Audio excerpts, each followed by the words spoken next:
গীৰ্গাই আনি থাকোঁতে বোলে এই ৰঙিয়াতে নমাই নিলে সেইটোৱে নহয় ৰঙিয়াৰ প্ৰায় 90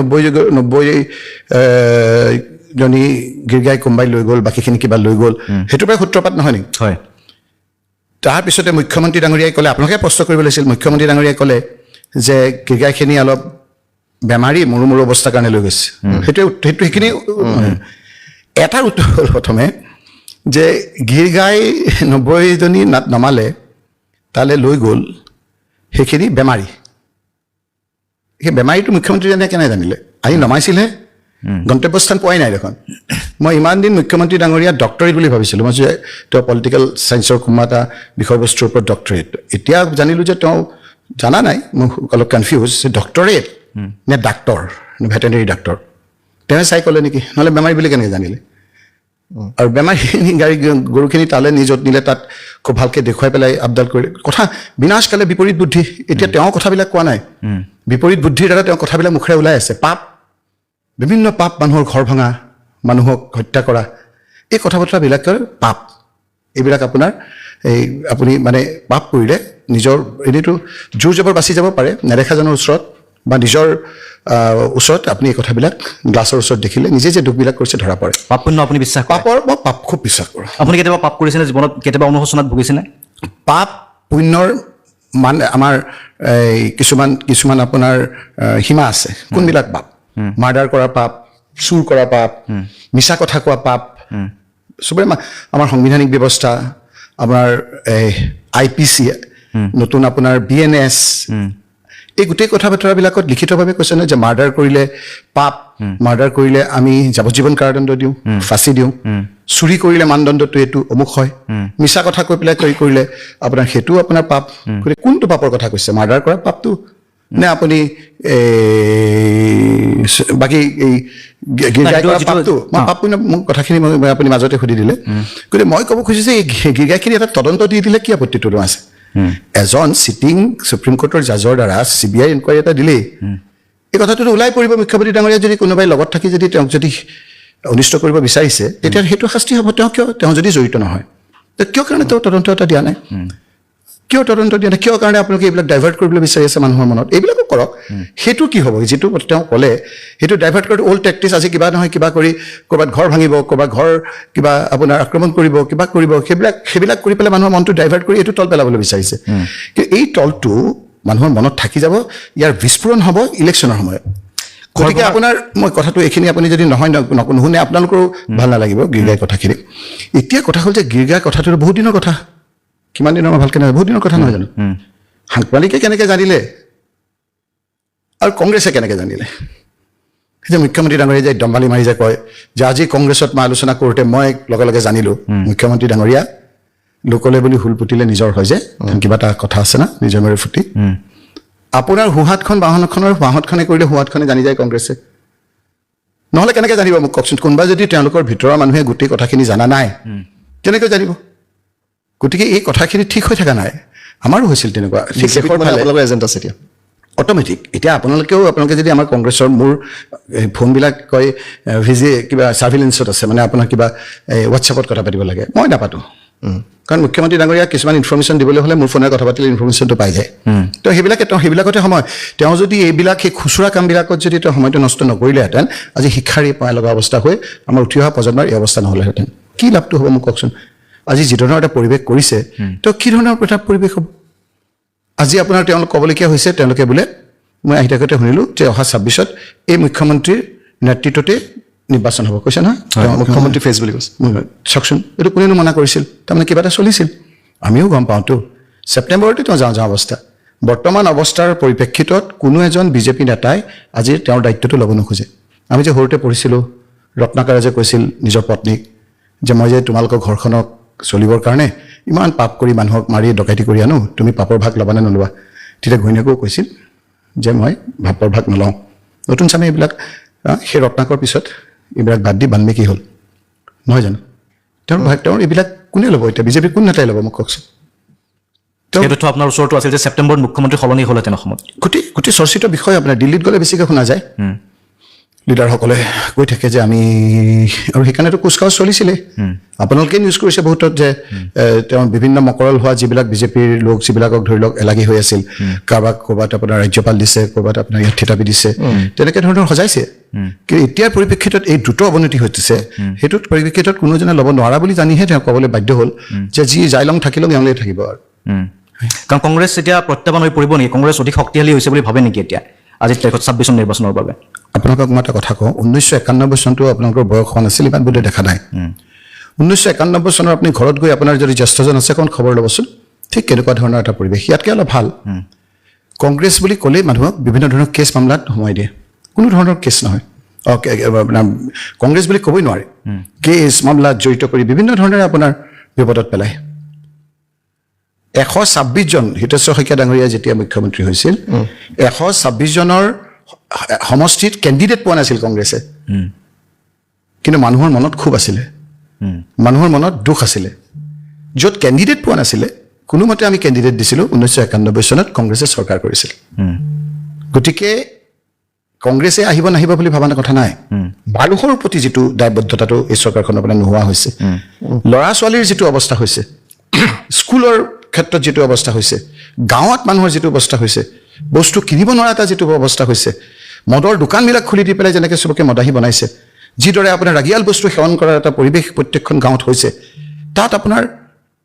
ধৰ্মীয় মেৰুকৰণে কোনো ধৰণৰ কাম নিদিব ৰকিবুল হুছেইনৰ এটা কথা ওলাই যে ৰকিবুল হুছেইনে যিমানেই সমালোচনা নকৰক কিয় হিমন্ত বিশ্ব শৰ্মাৰ দুয়োজন এতিয়াও খুব ভাল বন্ধু এই কথাটো আপুনি আগতে ওলাইছে মই আপোনাক উত্তৰো দিছোঁ আপোনালোকে চাওক যে আপোনালোকে কেইদিনমানৰ আগত দেখালে দিন দুপৰতে মোক মুখত কলা কাপোৰ মানে মোক হত্যা কৰিব বিচাৰিছিল নহয়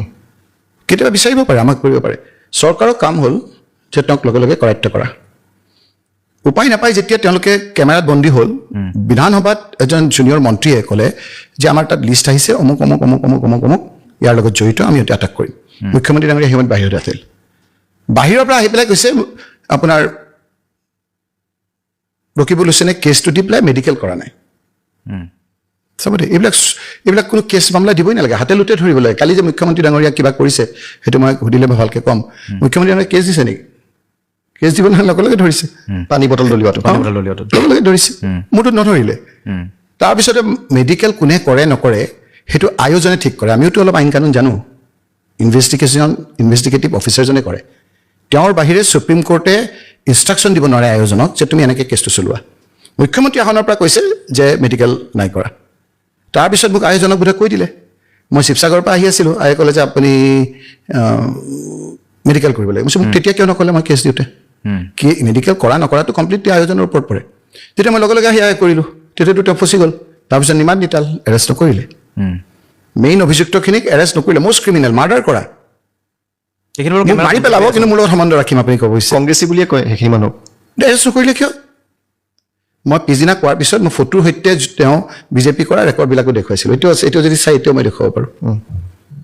সেইবিলাক উত্তৰ কংগ্ৰেছী হ'লেতো ভালে পালেহেঁতেন এৰেষ্ট কৰিবলৈ কাৰণে কংগ্ৰেছীৰ কাৰণে নকৰিলে নেকি আপুনি যদি তেনেকৈ মোক প্ৰশ্ন সোধে মই কি উত্তৰ দিম কংগ্ৰেছীৰ কাৰণে মোক মাৰাখিনি তেওঁ নকৰিলে মোৰ ঘৈণীয়ে মোক মাৰিব খুজিলেওতো ঘৈণীক এৰেষ্ট কৰিব নকৰিব নেকি নকৰিব তেওঁ নিজৰ ঘৈণীয়েক নকৰিব এনেকৈ ক'ব নেকি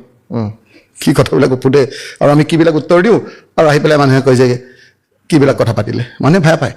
মোক এতিয়া কওকচোন আপুনি যদি সেইটো প্ৰশ্ন সুধিছে সেইটো কি ধৰণৰ প্ৰশ্ন সুধিলে আপুনিও জানে সেইখিনি মানুহ ক'ৰ আপোনালোকে নিউজ কৰিছে ক'ৰ একদম মূৰত টুপি পিন্ধা আপোনাৰ ডকাইত চোৰ একদম আৰু সেইখিনিক মোক এনেকৈ সুধিছে কাৰণ ইমান আপোনালোককো টেটু চেপি ধৰিছে আপোনালোকৰ মুখৰ কথাখিনিকো মোৰ মুখৰহে উলিয়াব বিচাৰিছে উলিয়াওক বাৰু আমি মোক মাৰি দিবলৈ খুজিছে হত্যা এবাৰ নহয় সেইদিনা আপোনালোকক মই কোৱা নাই আৰু এইবিলাক মই অভ্যস্ত মই ৰাজনৈতিকভাৱে যুঁজিম মই গোৱালপাৰাত মোৰ সমষ্টিত তেওঁ উচ্ছেদৰ কাৰণে আমি বয়বস্তু দিব গ'লোঁ দিব যোৱাৰ পিছত বয়বস্তু দিলোঁ আপোনালোকে এনেকৈ এজনে আজি সুধিছে কমেও তাত 20 জন মানে মোৰ পৰা ইণ্টাৰভিউ ল'লে বাইক লোৱাৰ পিছত আমি গুচি আহিলোঁ গুচি অহাৰ পৰা 17 নে 18 নম্বৰ গাড়ীখনত বোকা মাৰিলে এই বাইক লোৱা ল'ৰা মানুহখিনিকো আহি মই পিছত আকৌ এঘণ্টাৰ পিছত মই কংগ্ৰেছ অফিচত লগো পালোঁ মোৰ লাইফটোৰ বাহিৰে ক'তো নোলাল ক'লে ৰকিবুল হুছেইনৰ গাড়ীত অমুক মাৰিছে আৰু তাৰপিছত তেওঁ ক'লে ঠাট্টা কৰি ৰকিবুল হুছেইনে গ'লেই আৰু আজিকালি এনেকৈ ধৰণৰ কৰাটো এটা অভ্যাসেই হৈ গৈছে আৰু মোৰ কিন্তু জালুকবাৰীত নকৰে মই হাৰা নাই তেওঁতো হাৰিছে আপোনালোকে 1996 চনত তেওঁ হাৰিছে ৰকিবুল হুছেইন আজিলৈকে হাৰা নাই তেওঁ যদি কয় যে বাই ইলেকশ্যনটো মোৰ ইলেকশ্যন তেতিয়াহ'লে তেওঁ কংগ্ৰেছত থাকোঁতে এটা চিট জিকাম বুলি মনত পেলাই দিছোঁ তেওঁ জানেও জনৰ দায়িত্ব লৈ আহিছিল সেই সময়ত জালুকবাৰীত 10,000 ভোটত হাৰিছে তেওঁ বিধায়ক হৈ থকা অৱস্থা মন্ত্ৰী হৈ থকা অৱস্থা মই হাৰা নাই এই যিদিনাই মই 10 লাখৰ ব্যৱধানত গোটেই পৃথিৱীৰ ভিতৰত ৰেকৰ্ড কৰি ৰাইজে মোক জিকালে কংগ্ৰেছ প্ৰাৰ্থী হিচাপে কংগ্ৰেছক জিকালে তেওঁ খুব মানে হিংসাটো ভাবিছে এইটো ৰেকৰ্ড তেওঁৰ জীৱনত তেওঁ ভংগ কৰিব নোৱাৰে সেইটো এটা হিংসা আক্ৰমণটো কোনে কৰাইছিল তেতিয়াহ'লে সেইদিনাখন আপোনাৰ দৃষ্টিত মোৰ দৃষ্টিত গোৱালপাৰাত যিটো হৈছিলে মোৰ আক্ৰমণে হোৱা নাই সেইদিনা মোৰ লগত 17 নম্বৰ গাড়ীখনত কৰিছে আপোনাৰ কনভয় আছিল নে 17 নম্বৰ গাড়ীখন 17 নম্বৰ লগত মোৰ পিছত মোৰ লগততো গৈছে পাছত আহিছিলে আপোনাক আপোনালোকেও মোক জেৰা কৰাৰ নিচিনা মোক কৰা নাই মই সেইটোৱে কৈ আছোঁ মোক আপোনাৰ ইনকুৱাৰী কমিশ্যনত বহালে মই উত্তৰ মই ক'ব খুজিছোঁ যে মোক কৰা বুলিয়ে আহিলে আপুনিহে আজি জানিলে যে 17 নম্বৰ গাড়ীখনত কৰিছে সেইখিনি মানুহে কৰিব পাৰে ক'ৰবাত বেয়া পাই আছে এতিয়াতো কানিটো কৈছে যে আপোনাৰ কি কাৰণে কৰিছে মোক এনেই কথাটো আপুনি কওকচোন যদি কৰিছে কিয় কাৰণে কৰিছে মোক সেইটোতো উত্তৰ নাই মই চৰকাৰত আছোঁ নেকি মই উচ্ছেদ কৰিছোঁ নেকি মোক কিহৰ কাৰণে কৰিব মানুহে বুজি নাপায় চৰকাৰে কৰা বুলি হিমন্ত বিশ্ব শৰ্মা চৰকাৰে যে উচ্ছেদ কৰিছে গম নাপায় মই ওপৰত ত্ৰিপাল এখন দিবৰ কাৰণে খোৱা বস্তু দিবৰ কাৰণে গৈছিলোঁ যুক্তিটো ক'ত কিহৰ কাৰণে কৰিছে মই কৰাৰ কাৰণে এভিকশ্যন মই বেয়া কামটো কৰাৰ কাৰণে সেইটো কি উত্তৰ ইউডিএফটো হিমন্ত বিশ্ব শৰ্মাই কি আৰু সময়লৈ বাট চাই আছে চবে সময়টো আহিবলৈ দিয়ক আজি 350 টকা দিম বুলি কৈ আমাৰ হাজিৰাটো দিয়া নাই টি গাৰ্ডেনৰ মানুহক হিমন্ত বিশ্ব শৰ্মাই ভাঙি চুৰমাৰ কৰি দিলে তেওঁৰ পাল্লাত যোনে পৰিব তেওঁৰ পাল্লাত যোনে পৰিব তেওঁৰ এই দশা হ'ব দুদিন আগ দুদিন পিছ ধুবুৰীতটো এইটো হৈছিলে কিছুদিন পূৰ্বে আপুনি দেখিছে অসম আৰক্ষী এটা সাংঘাতিক অভিযান চলালে যে অবৈধ নাগৰিক বুলি সন্দেহ কৰি তেওঁলোকক বাংলাদেশত পঠিয়াই দিয়া হৈছে এক প্ৰকাৰ পঠিয়াই দিছে ধুবুৰীৰ বহুত মানুহক তেনেকৈ লৈ গৈছিলে সেই সময়খিনিত আপুনি কাক সমৰ্থন কৰিছিলে সেই যিখিনি মানুহক লৈ যোৱা হৈছিল বাংলাদেশী বুলি সেইখিনি মানুহৰ পক্ষত সেই সময়ত আপোনালোকে আধা কথা জানি ধুবুৰী বহুত দূৰটো উঠোৱাই নাই তেনেকুৱা মানে পুছবেকটো কথা কৈছে আপুনি পুছবেক ধুবুৰী কৰা নাই ন কৰিবই পৰা নাই যিসকল গৈছে আকৌ গুচি আহিছে অনিয়ম আপুনি এতিয়া মোক সুধিছে আপুনি হিমন্ত বিশ্ব শৰ্মা মুখ্যমন্ত্ৰী ডাঙৰীয়াক সোধকচোন আমি যেতিয়া কৈছিলোঁ যে 2001 চনৰ চেঞ্চাছ মতে আপুনি ডিলিমিটেশ্যন কৰিব নালাগে সেইদিনাৰ কথা আমি চবেই দিছিলোঁ যে তাত বিদেশী আছে তেতিয়া তেওঁ ক'লে যে বিদেশী নাই NRC হৈ গ'ল গতিকে 2001 চনৰ চেঞ্চাছ মতে কভাৰ কৰিব লাগে এতিয়া ডিলিমিটেশ্যনে আমাৰ এটা উপায় ইলেকশ্যন কমিশ্যনাৰ কৈছে অফিচিয়েল কৈছে আপোনালোকে এইনাৰ চাওক না আপোনালোকৰ আমাৰ শংকৰ কলাক্ষেত্ৰত যেতিয়া ওলাই আহিছে তেওঁ কৈছে যে এতিয়া বিদেশী নাই এইটো এটা ছল্ভ মেটাৰ গতিকে 2001 চনৰ চেঞ্চাছ মতে ডিলিমিটেশ্যন কৰিব লাগে এতিয়া বিদেশী নাই NRC হৈ গ'ল আৰু গতিকে আমি কৈছিলোঁ যে লেটেষ্ট চেঞ্চাছ মতে কৰক 2011ত তেওঁহে কইনাৰ বাপেক তেওঁ দৰাৰ বাপেক এইটো পাহৰি গ'লোঁ এতিয়া আমি তেওঁহে কৈছিল যে এটাও নাই বুলি সিদিনা কেন্দ্ৰীয় গৃহমন্ত্ৰীয়ে লোকসভাত মই উপস্থিত থকা অৱস্থাত মই কোৱা নাই মই দেখাই দিম বোলে এতিয়া অকল ভাৰতবৰ্ষৰ ৱেষ্ট বেংগলত পশ্চিমবংগৰ এটা ঠাইতহে সুৰুঙা আছে বাংলাদেশৰ পৰা অনাৰ আমাৰ অসমত আমাৰ চৰকাৰ অহাৰ পিছত সকলো সুৰুঙা বন্ধ এতিয়াতো মুখ্যমন্ত্ৰী ডাঙৰীয়াই কৈছে যে আহি আছে বুলি এতিয়া আহি আছেনে নাই আচলতে আপোনাৰ দৃষ্টিত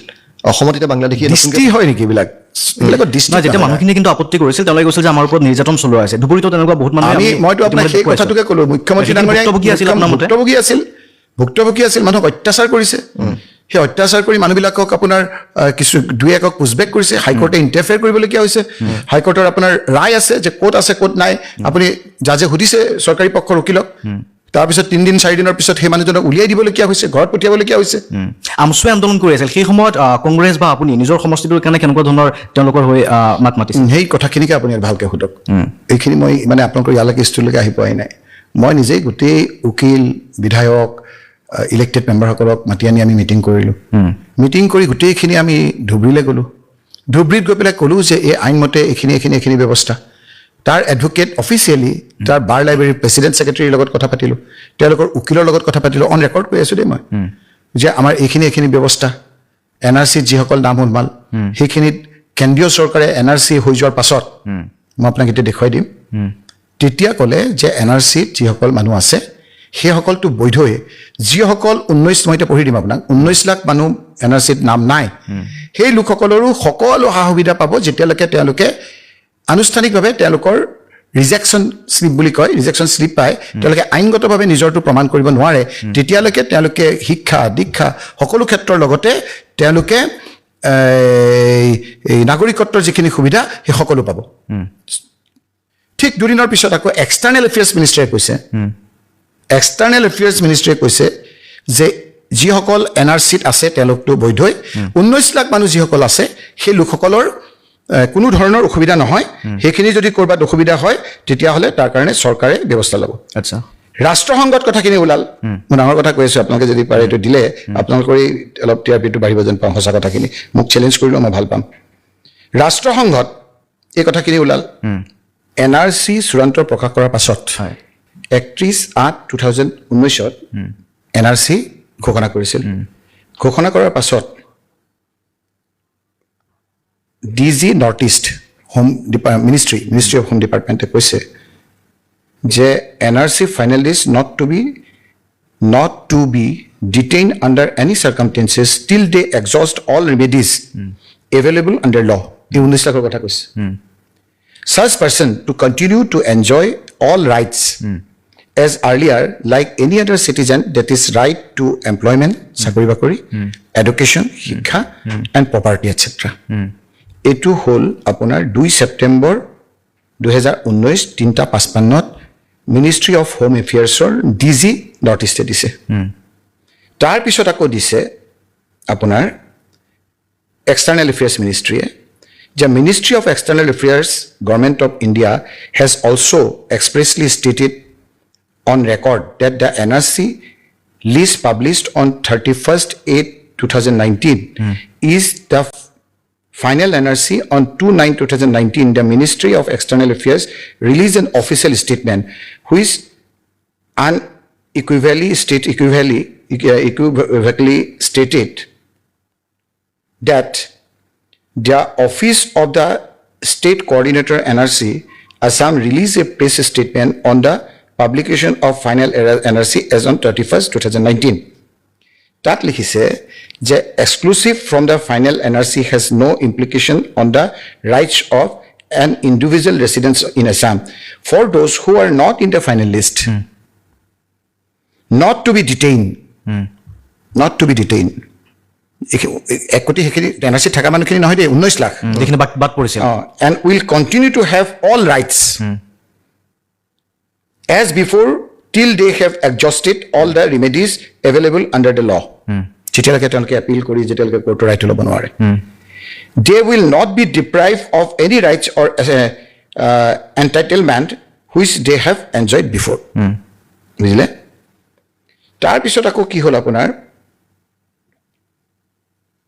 ৰাষ্ট্ৰসংঘত আকৌ একে ধৰণৰ কথাবিলাক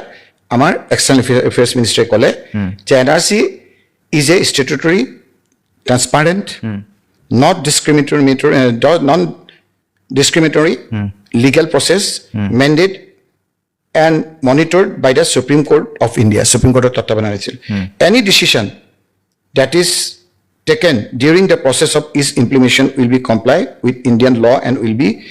consistent with India's democratic tradition. Goti গণতান্ত্ৰিক প্ৰক্ৰিয়াৰে এই গোটেই কথাখিনি হৈছে গতিকে এইটো এক্সটাৰ্নেল এফেয়াৰ্ছ মিনিষ্ট্ৰীয়ে আপোনাৰ ৰাষ্ট্ৰসংঘত কথাটো জনাইছে একৰ্ডিংলি মুখ্যমন্ত্ৰী ডাঙৰীয়াই আপোনাৰ জনালে যে এই গোটেই মানুহখিনি আপোনাৰ যেহেতু সোমালে আমি এতিয়া ডিলিমিটেশ্যন কৰিব লাগে ইলেকশ্যন কমিশ্যন অফ ইণ্ডিয়াক আমি যেতিয়া ক'লো যে এতিয়া ডিলিমিটেশ্যন 2011 মতে কৰক লেটেষ্ট চেঞ্চাছ মতে কৰক আৰু ইলেকশ্যন কমিশ্যনটো জানে আৰু তেতিয়া তেওঁ মতে কৰিলে গতিকে আমি কি কথা পাতি আছো আপোনালোকে চাওক এইখিনি কথা পাহৰি গ'ল তেতিয়াহ'লে পুছবেকটো কিয় কৰিছে বুলি ভাবে আপুনি যিটো মানে পুছবেকৰ নামত যিটো কৰা হ'ল অকল পুছবেক নেকি এবাৰ কয় পুছবেক এবাৰ কয় গুলিয়াই দিয়ক এবাৰ কয় তেওঁ যিকোনো প্ৰকাৰে এটা গোপ মৰা এটা অন্ধকাৰ পৰিৱেশৰ সৃষ্টি কৰি ইজনে ইজনৰ মাজত অবিশ্বাসৰ সৃষ্টি কৰি 26ত তেওঁ আহিব বিচাৰিছে অন্য কি কাৰণ সকলোতো বুজি আছে সুপ্ৰিম কোৰ্ট আজি আমাক এইবিলাক কথা পাতি আছে পাতিব লাগিছিল যে 6 জনগোষ্ঠীক যে আমি এইবিলাক কোনে পাতিব এটা ৰাইডনৰ কথা কৈছে সুপ্ৰিম কোৰ্টৰ যে সিহঁতে মানে পুছবেক শব্দটো নাই তাৰ ৰিমুভ বুলি ৱৰ্ডটো আছে নাই ক'তো নাই কোনো ৰাইট এনেকৈ দিয়া নহয় কোনো এক্সিষ্টিং যিখন ৰায়ৰ কথা কৈছে সেইখন ৰায়টো আপোনাৰ এইবিলাক ৰায়ে NRC হৈ গ'লে সেইবিলাক নহয় কোনো মানুহক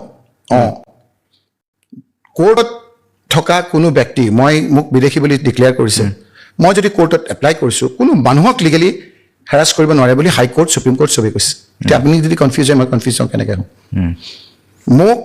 বিদেশী বুলি ক'লে পুলিচে মই কোৰ্টত গৈ পেলাই ক'লোঁ যে মই বিদেশী নহয় এইখিনি কাগজ কোৰ্টত আছে ট্ৰিবুনেলত যদি আছে ট্ৰিবুনেলত মোক কৈছে বিদেশী মই ট্ৰিবুনেলত এপিল কৰিব পাৰোঁ ট্ৰিবুনেলত এপিল কৰাৰ পাছতো যদি মই বিদেশী বুলি কয় তাৰপিছত মই হাইকোৰ্টলৈ আহিব পাৰোঁ হাইকোৰ্টৰ ছিংগল বেঞ্চে যদি কয় যে মোক আপোনাৰ বিদেশী মই তাতে ডাবল বেঞ্চলৈ যাব পাৰোঁ ডাবল বেঞ্চে যদি কয় যে মই বিদেশী মই সুপ্ৰিম কোৰ্টলৈ যাব পাৰোঁ ডিভিজন বেঞ্চত যাব পাৰোঁ এই গোটেই প্ৰক্ৰিয়াটো নোহোৱাকৈ এজন মানুহকো ক'তো নোহোৱাকৈ ইয়াত দিছোঁ নহয় মই আপোনাক বাৰে বাৰে পঢ়িয়ে দিছোঁ আপোনালোকক মই দি দিম তাৰপিছতো আপোনাৰ হাৰাশাস্তি কৰিলে ক্ষমতাৰ বলত আপুনি ৰাগীত কি ক'ব আপুনি মই পাতি আছোঁ কি আৰু আমাৰ সমস্যাবিলাক কি বিদেশী আছেনে নাই এতিয়া অসমত বিদেশী আছেনে নাই এতিয়া আপুনি সুধিব লাগে চৰকাৰক সুধিছে মোক সুধিব লাগে চৰকাৰক না বিৰোধী হিচাপে তেওঁতো কৈছিল মই অহাৰ পিছত ইমান দিন ছমাহত আপোনালোকে কৈছিল আপোনালোকৰ মতে বিজেপিৰ মতেহে নাই ছমাহততো চব উলিয়াই দিলেই তেওঁলোকে কোৱা নাছিল জানো এই মুখ্যমন্ত্ৰী অহাৰ আগতেতো প্ৰধানমন্ত্ৰীয়ে ক'লে যে মই গোটেইখিনি চাফ চিকুণ কৰি দিলোঁ এতিয়া নাই আৰু কোৱা নাই জানো তেওঁ ক'লে যে 6 মাহৰ ভিতৰত গ'ল হোম মিনিষ্টাৰে লোকসভাত ক'লে যে এতিয়া অসমলৈ অহা নাই এই চৰকাৰ অহাৰ পিছত এজনো অহা নাই বাকীখিনি চৰকাৰৰ বিষয়বস্তু আপোনাৰ পাতিব লাগে আমি মানুহৰ জ্বলন্ত সমস্যাবিলাক আজি আপোনালোকে ইয়াৰ পৰা আমি কিবা কিবি কাৰণত ধুবুৰীলৈকে গৈ পাইছে কিবা কাৰণত আপোনালোকে উজনিলৈ যাব নিবিচাৰে 6 জনগোষ্ঠীৰ কথাটো ক'ব নিবিচাৰে লোৱাৰ আছামৰ কুৰ ৰাজবংশীসকলৰ কথাটো পাতিব নিবিচাৰে এবাৰতো সোধা নাই সেইটোহে কৈছিল আজি যে তৰুণ গগৈ ডাঙৰীয়াৰ চৰকাৰৰ পাছত বিজেপিক যে ক্ষমতালৈ আনিলে সেই কথাখিনিৰ পৰাই আৰম্ভ হ'ব লাগে সেই কথাখিনিত কি কৈছিলেনো যে তৰুণ গগৈ ডাঙৰীয়াই 6 জনগোষ্ঠীক জনজাতি দিম বুলি কৈছিল নিদিলে তেতিয়া তেওঁলোকে ক'লে যে কংগ্ৰেছ বাদ দিয়ক আমাক দিয়ক আমি 100 দিনৰ ভিতৰত আমি জনজাতি কৰিম মই এইবাৰ লোকসভাৰ সদস্য হোৱাৰ পিছত 3বাৰ সুধিলোঁ বিভিন্ন প্ৰভিজন থাকে 377 থাকে আপোনাৰ কুৱেশ্যন থাকে মোৰ উত্তৰ দিছে যে ষ্টেট গভৰ্ণমেণ্টৰ পৰা কোনো প্ৰপ'জেল পোৱা নাই 6 জনগোষ্ঠীক আপোনাৰ জনজাতি নাই দিয়া সেইটো এটা খুব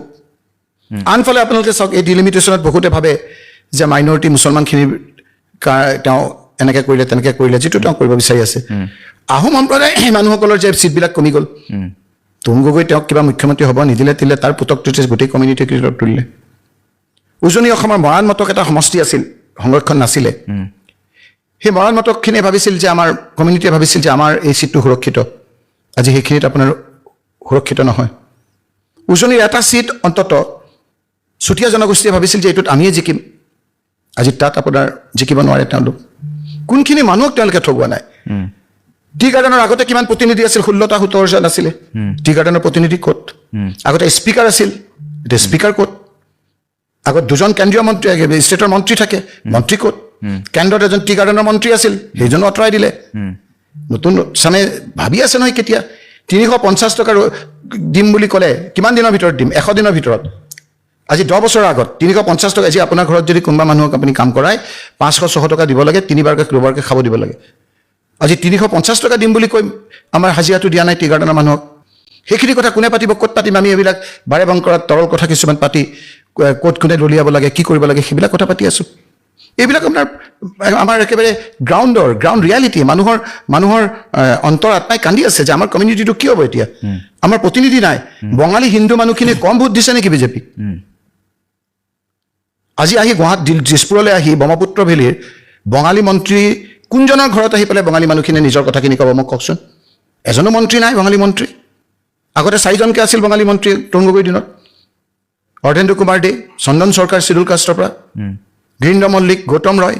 এতিয়া ব্ৰহ্মপুত্ৰ ভেলীৰ এজনো নাই আজি আপোনাৰ বৰাকৰ পৰা এজন দিছিল PWD মন্ত্ৰী সেইটোও তেওঁ কাঢ়ি লৈ গুচি গ'ল গোটেই কমিউনিটিৰ মাজত আজি ভাগ ভাগ কৰিছে এই কথাবিলাক যেতিয়া তেওঁ এতিয়া ইণ্টেলিজেন্সৰ যোগেদি গম পাই যায় এই কথাবিলাক কেন্দ্ৰীয় নেতৃবৃন্দই গম পাইছে গম পাই দেখিছে যে বিজেপি কংগ্ৰেছৰ নিচিনা নহয় দেই মই অন ৰেকৰ্ড কৈ আছোঁ কংগ্ৰেছে কেতিয়াবা অলপ চান্সটো দিয়ে কিন্তু বিজেপিয়ে আপোনালোকে চাব যে হাৰিয়ানাৰ মুখ্যমন্ত্ৰীৰ ৰিপৰ্ট বেয়া পালে 6 মাহৰ 3 মাহৰ আগত আঁতৰাই দিলে গুজৰাটৰ নিচিনা ৰাজ্যত মুখ্যমন্ত্ৰী থাকিলে আহিব নোৱাৰিম বুলি ভাবিলে আঁতৰাই দিলে আজি আপোনালোকে চাওক কিমান পপুলাৰ মুখ্যমন্ত্ৰী আছে বুলি কৈ মধ্যপ্ৰদেশত আজি সেইজনক আঁতৰাই দিলে ইয়াৰ ইংগিত ইয়াত দিছিল যিখিনিক এলাগি কৰি ৰাখিছিল খুব নিষ্ঠাৰে সততাৰে বিজেপি কৰা সেই লোকসকলক এলাগী কৰি ৰাখিছিল, এটা ছিগনেল দিলে যে আমি সেই লোকসকলক পাহৰা নাই, ক'ৰবাত তেওঁলোকক উপযুক্তভাৱে তেওঁলোকক থিতাপিটো দিছে। তেতিয়াহ'লে বিৰোধীৰ বাবে এইবাৰ সুবৰ্ণ সুযোগ আহিছে, যিখিনি কথা আপুনি কৈছে, হয় বিজেপিয়ে এই কামখিনি কৰিব পৰা নাই। উজনি অসমৰ যদি আপুনি সমীকৰণৰ কথা কৈছে, মৰাণ মটক বা 6 জনগোষ্ঠীকৰণৰ জনজাতিকৰণৰ প্ৰসংগটো আছিল, এই সুযোগটো কি ধৰণে ল'ব? ভোট বিভাজনে ব্যাপক ৰূপত প্ৰভাৱ পেলাই বিগত নিৰ্বাচনসমূহত আমি দেখিছোঁ, আৰু লগতে সুবিধা এটাও আছিল বিগত লোকসভা নিৰ্বাচনতো ভোট বিভাজন নোহোৱা বাবে গৌৰৱ গগৈও জিকা বুলি ইতিমধ্যে সেইটো এটা ফেক্টৰ বুলি কৈ থকা হয়। এইবাৰ কি সমীকৰণটো কি ধৰণে হ'ব তেতিয়াহ'লে? সকলোকে সাঙুৰি কি ধৰণে আগবাঢ়ি যাব? দুটাকৈ সমীকৰণ হ'ল মানুহ, প্ৰতিটো জাতি জনগোষ্ঠী। আমাৰ ভয় হ'ল যে এওঁক আঁতৰাই দিয়ে নেকি, মই কৈ দিলোঁ আৰু ক'ব নালাগিছিল, ওলাই গ'ল। আঁতৰাই নিদিলেতো আপোনালোকৰ কোনো সমীকৰণে কাম নিদিব বিজেপিৰ। যদি আঁতৰাই দিয়ে তেতিয়া কিছু আমি অলপ সমীকৰণ কৰিব লাগিব। আঁতৰাই নিদিলে কোনো সমীকৰণে আপোনাৰ কাম নিদিব। মানে বিজেপি পৰাভূত হ'ব নে কি? পৰাভূত মানে আপোনাৰ এইটো আপোনাৰ মই এইবিলাক শব্দ নকওঁ, আমি অসমীয়াত এটা কথা কওঁ, ইংলিছত ক'লে আকৌ মানে ভাল পাওঁ, ষ্টুল ডিফিট বুলি কয়। মই আপোনাক কৈ গ'লোঁ আজি। চাব আপোনালোকে, আজিৰ তাৰিখত শুনক। আৰু এটা মই উদাহৰণ দি দিছোঁ। তেলেংগানা, বহুত দূৰৰ ৰাজ্যটো, মই অলপ তাত গৈছিলোঁ, কিবা এটা মোক অবজাৰ্ভাৰ দিছিলে। তেলেংগানাত যিজন আপোনাৰ মুখ্যমন্ত্ৰী আছিল, সেইজন কেচিআৰ আছিল নেকি, কেচিআৰ, বহুত প্ৰভাৱশালী, এনেকুৱা ধৰণৰ একদম। যিজন ৰেমন ৰেড্ডি, খুব চিম্পল, এই যে মুখ্যমন্ত্ৰী হৈছে নহয়, তেখেতক এৰেষ্ট কৰিলে, মিটিং কৰিব নিদিয়ে। আজিৰ দৰে একদম মানুহে মুখেৰে ক'ব নোৱাৰে বিজেপিৰ বিৰুদ্ধে, কি তেওঁলোকৰ বিৰুদ্ধে, কেচিআৰৰ দলৰ বিৰুদ্ধে। যিজন আজি মুখ্যমন্ত্ৰী হৈছে, তেওঁৰ ছোৱালীৰ বিয়াটো তেওঁক আহিব নিদিলে। মানুহৰ মাজত ক্ষোভ হ'ল, ইলেকশ্যন ডিক্লেয়াৰ কৰিলে, মানুহ ৰাজপথলৈ নামিলে। কেচিআৰ হাৰিব বুলি কোনো ভবা নাছিল, আজি কেচিআৰ হাৰি গ'ল। আজি নাম নিচান নাইকিয়া হৈ গ'ল। ৰেমন ৰেড্ডি আজি আমাৰ মুখ্যমন্ত্ৰী হ'ল। অসমতো হ'ব তেনেকুৱা, বহুত অসমতো তেনেকুৱা হ'ব বুলি ভাবিছে এবাৰ? ভাবা নাই, হ'বই। ভাবিব কিয়? আপোনালোকেও এতিয়া মন খুলি কথা ক'ব সাহস কৰা নাই। মিত্ৰতাটো আপুনি বিচাৰে নে? বিচাৰোঁ, মই এইটো ক'ম, সেইটোও ক'ম। সাংবাদিকৰ ওপৰত যিটো অত্যাচাৰ কৰিছে, সকলোৰে হাত ভৰি আজি বান্ধা, আপোনালোকেও ক'ব নোৱাৰে। মই আপোনালোকৰ আগত অকণো দুখ নিদিওঁ। টিভি চেনেলকেইটা মোৰো অৱস্থা হৈছে এতিয়া, চৰকাৰ সেই বন্ধ কৰা বুলি মোক বহুতে কৈছে। কিন্তু আমাৰ এটা নিজৰ চেনেল আছিল আগত, তৰুণ গগৈ সহায় কৰা, সেইটো চেনেলেৰে বোলে একেবাৰে ধুনীয়া আপোনাৰ অৱস্থা। মই কৈ দিওঁ আৰু কি ক'ব কথাবিলাক। সেইবিলাক বিতৰ্কলৈ আহিলেও মই বিতৰ্কত ভাগ ল'ম আপোনালোকৰ। গতিকে সকলোৰে যি ধৰণৰ এটা চলিছে, চবেই সময়লৈ বাট চাইছে। আপুনি মহাভাৰত আগতে এখন চিৰিয়েল আছিল, মে চেমাই হওঁ এনেকৈ ওলাই যে, ভয় লাগি যায়। সময়লৈ বাট চাই আছে চবেই, সময়টো আহিবলৈ দিয়ক। আপুনি কিবা এটা প্ৰশ্ন কৰিছে। মিত্ৰতাৰ কথাটো মই কৈছিলোঁ, মিত্ৰতাটো আকৌ বিচাৰে বিৰোধী দলসমূহৰ মাজত? কথাটো কোনো আপোনাৰ ইয়াত কথা নাই, কথাবিলাক মই মোৰ মঞ্চত ক'ম। কিন্তু মোক সুধিছে যেতিয়া ময়ো কৈছোঁ যে আমি সকলোৱে এটা ঐক্য হোৱাটো, মই অকলে যে মই আমাৰ বিজেপি বিৰোধী সকলো এক হ'ব লাগে বুলি কওঁ, কিন্তু মই লগতে এটা কওঁ যে বিজেপিৰ যিসকল অকণমান আপোনাৰ বেয়া পাই আছে, সেই লোকসকলৰো এইবাৰৰ কাৰণে, পিছত আকৌ বিজেপি কৰক, এইবাৰ অন্তত হিমন্ত বিশ্ব শৰ্মাৰ অত্যাচাৰৰ পৰা হাত সাৰিবৰ কাৰণে আপোনালোকে এজন, যাকে কয় আপোনালোকে এজন হিমন্ত বিশ্ব শৰ্মাৰ বিৰুদ্ধে মানুহ এজনক আপোনালোকে বাছি উলিয়াওক, যাতে এই খুব পৰা এটা পৰিৱেশৰ পৰা পৰিত্ৰাণ পাই আমি ভালকৈ যাতে এটা ৰাজনীতি কৰিব পাৰোঁ, মূল্যবোধৰ ৰাজনীতি যাতে কৰিব পাৰোঁ। ডাঙৰ কথা কৈছোঁ আপোনালোকক। কিন্তু মই বিচাৰোঁ যে সমভাৱাপন্ন যিসকল আছে, এৰা ধৰা কৰি সকলোৱে যদি অলপ কৰে, কিন্তু কিছুমানে যদি ভাবে যে আমাৰ গৌৰৱ গগৈ ডাঙৰীয়া এটা শাখাৰ কথা কৈছে ন, প্ৰথমে আমাৰ কথা হ'ল যে নিজৰ দলটোৰ শক্তি বঢ়াব লাগে, তেতিয়াহে আপোনাৰ কথা বতৰা পাতিলে ভাল হ'ব। সেইকাৰণে আমাৰ প্ৰথমে এতিয়া আপোনালোকে চাওক, সভাপতি আমাৰ নতুনকৈ হোৱাৰ পিছত গোটেই আমাৰ কমিটি ভংগ হৈ যায়। ভংগ হোৱাৰ পাছতো কেইটামান দিনৰ ভিতৰতে অবজাৰ্ভাৰ দি চবৰ পৰা গ্ৰাউণ্ড ৰিপৰ্ট আনিছে। ইয়াৰ পিছত আমাৰ সংগঠনটো শক্তিশালী কৰিব। তেতিয়া আমি বুজি পাম যে ক'ত আমাৰ কোনোবা বোলে মুখখন দেখিলে যে আমাক দিব, সেইটো নহয়। আমি আচলতে ৰকিবুল হুছেইনে নিজে ইয়াত কৈ আছে, তেওঁক আজি সমষ্টিটোত ভাল পাইছে নে নাই, বেয়া পাইছে, সেইবিলাক কথা চাই মেলি যদি আমাৰ ভালকৈ দিয়া যায়, মই ভাবোঁ যে এবাৰ মই ষ্টুল ডিফিটটো উঠাই দিছোঁ, ইনিংছ ডিফিট খাব। ইনিংছ ডিফিট শব্দটো অলপ ভাল হয়। খালি মিত্ৰতাত UDF নাই। খালি মই আপোনাক কৈছোঁ, UDF আৰু বিজেপি আমিতো কৈ আছোঁ। UDF মানে কোনটো UDF কৈছে? UDFটো হিমন্ত বিশ্ব শৰ্মা একেই আৰু। হিমন্ত বিশ্ব শৰ্মা কোৱাৰ লগে লগে অট'মেটিকেলি ৰাইজৰ চকুত আহি যায়। নহ'লে চাওকচোন, আৰু মই বদৰণি আপোনালোকে 10 লাখ ভিতৰত হাৰিব লাগে নেকি? একমাত্ৰ যদি তেওঁৰ লগত মিত্ৰালী যোনেই জালত পৰিছে, তেওঁ দুদিন দেৰি হৈছে, কোন নাইকিয়া হৈ গৈছে, মই নামবিলাক ক'ম নেকি? কওক। আমাৰ কাৰ্বি আংলঙৰ এজন আছিল, তেওঁৰ লগত গ'ল, চোকালৰ আছিল, ডক্টৰ কি আছিল, ৰংপি নাই। দীনেশ গোৱালাৰ এখন ডাঙৰ আমাৰ ট্ৰেড ইউনিয়নৰ লিডাৰ আছিল, লক্ষীপুৰৰ কংগ্ৰেছৰ, তেওঁ পাল্লাত পৰিল, নাই। চিপাঝাৰৰ এজন আছিলে, তেওঁ নাই। অলেখ মইতো এতিয়া আপুনি সেইটো জানিব বুলি ধৰাহেঁতেন তেওঁৰ পাল্লাত যোনে পৰে তেওঁই আপোনাৰ এই দশা AUDF-টো ৰকিবুল হুছেইনে শেষ কৰি দিলে বুলি কয় কিমান দূৰ সঁচা একেবাৰে এনেকুৱা কৰি দিলে কঁকাল ভাঙি দিলে যে উঠিব নোৱাৰা হৈ গ'ল আপুনি এইটো যদি দি দিয়ে আপোনাৰে চাকৰি যাব হিমন্ত বিশ্ব শৰ্মা ডাঙৰীয়াই বেয়া পাব মই কিয় বেয়া কৰিম হিমন্ত বিশ্ব শৰ্মাই ভাঙি চুৰমাৰ কৰি দিলে তেওঁৰ পাল্লাত যোনে পৰিব তেওঁৰ পাল্লাত যোনে পৰিব তেওঁৰ এই দশা হ'ব দুদিন আগ দুদিন পিছ তৰুণ গগৈ ডাঙৰীয়া অসমখন শেষ কৰি থৈ গ'ল 10,000 কোটি টকা ধাৰ ল'লে আমাৰ সকলোতকৈ মোৰ যিটো বেয়া কাম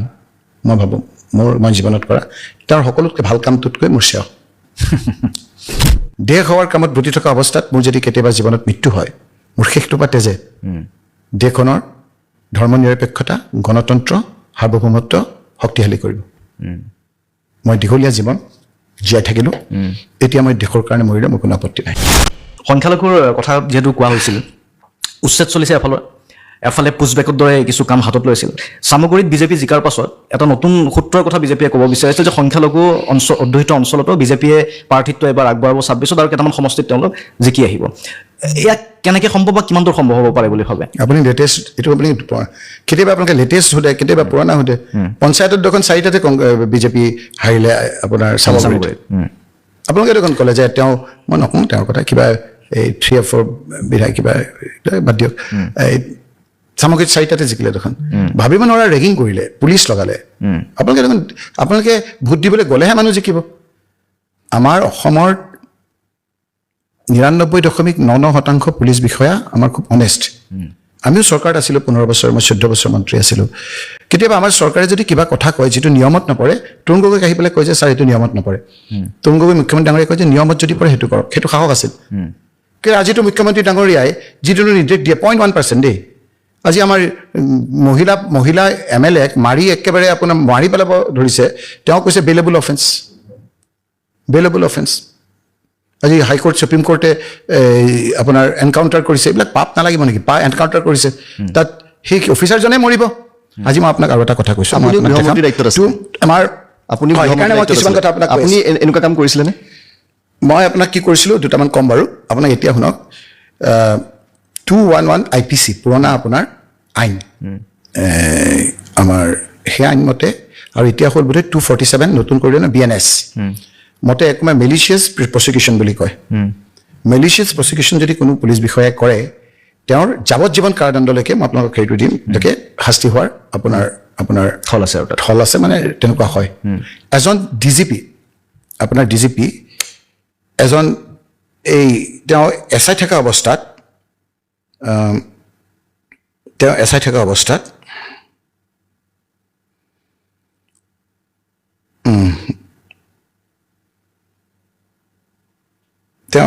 অৱস্থাত তেওঁক আপোনাৰ ex Haryana DGP convicted in Ruchika molestation case shared stage at Panchkula আৰ্ডে চেলিব্ৰেশ্যনত এজনক আপোনাৰ তেতিয়া আইন ভংগ কৰিছিল এজন SI DGP হ'ল তেতিয়া সুপ্ৰিম কোৰ্টে তেওঁক যাৱজ্জীৱন কাৰাদণ্ড দিলে এই কেইদিনমানৰ আগত গতিকে যি পুলিচ বিষয়াই তেওঁৰ কথা শুনি ফল্ছ কেছ বুজিছে যিসকলে ফল্ছ কেছ দি মিছা কেছ দি দুখীয়া মানুহবিলাকক অত্যাচাৰ কৰি এটা পৈশাচিক আনন্দ কৰি আছে সেই লোকসকলৰ কাৰণে মই এটা ক'ব বিচাৰিছোঁ যে আমাৰ অসম ভাৰতবৰ্ষত নতুন আইনমতেও এনেকুৱা এটা হৈ আছে আপোনাৰ নতুন আইনমতেও সেকশ্যন 211 IPC আৰু নাও সেকশ্যন 248 BNSৰ মতে আপোনাৰ এনেকুৱা আছে যদি তেনেকুৱা ধৰণৰ আপোনাৰ কৰে তেতিয়াহ'লে তেওঁলোকৰ যাৱজ্জীৱন কাৰাদণ্ডলৈকে শাস্তি হোৱাৰো আপোনাৰ উদাহৰণ আছে মানে কংগ্ৰেছ চৰকাৰ যদি আহে 26ত তেতিয়াহ'লে কংগ্ৰেছ চৰকাৰ নালাগে এওঁলোকে যে আপোনাৰ যে যদি আপোনাৰ এতিয়া যদি দি থয় হেৰি এটা এইটো মই দি দিম x Haryana DGP convicted in এইটো গোটেইটো মই পাইছোঁ আৰু আপোনাৰ এটা মই আপোনালোকক দি দিম যে কেনেকৈ